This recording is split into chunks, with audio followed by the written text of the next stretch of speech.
Hi folks, this is Jake. Hope you're okay today. It's good to see you. We're looking at this book, God's Philosophers, and we've just looked at the way skeptics like scholars like Francis Bacon, Thomas Hobbes, John Locke, and Protestants demonized the Middle Ages. In the 18th century, French writers like Voltaire, 1694 to 1778, joined in the attack. They had their own issues with the Catholic Church in France, which they derided as reactionary and cahoots with the absolutist monarchy. Voltaire and his fellow philosophers lauded progress in reason and science. They needed a narrative to show what mankind was moving forward, and the story they produced was intended to show the Church in a bad light. Medieval philosophy, bastard daughter of Aristotelian philosophy, badly translated and understood, wrote Voltaire, had caused more error for reason and good education than the Huns and the Vandals. His contemporary, Rond D. Albert, in 1717-83, edited an immense encyclopedia and became the epitome of philosophy's achievement. In that encyclopedia, the Middle Ages were denigrated. John William Draper and Thomas Huxley introduced this thesis to English readers in the 19th century.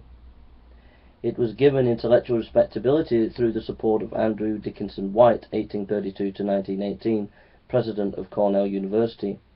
The hordes of footnotes that mill around at the bottom of each page of his book, A History of the Warfare of Science with Theology, give the illusion of meticulous scholarship, but anyone who checks his references will wonder how he could have maintained his opinions if he had read as much as he claimed to have done. The great weight of the assault of the Middle Ages carried on into the 20th century. Popular historians based their work on previous popular histories and perpetuated the myth that the period was an interruption to mankind's progress. Television shows by Carl Sagan, James Burke, and Jacob Boronsky handed the thesis on to a new generation. Even when someone discovered evidence of reason or progress in the 14th or 15th centuries, it could easily be labelled early Renaissance, so as to preserve the negative connotations of the adjective medieval. The fight back began 100 years ago with the work of a French physician and historian called Pierre Duhem in 1861 to 1916.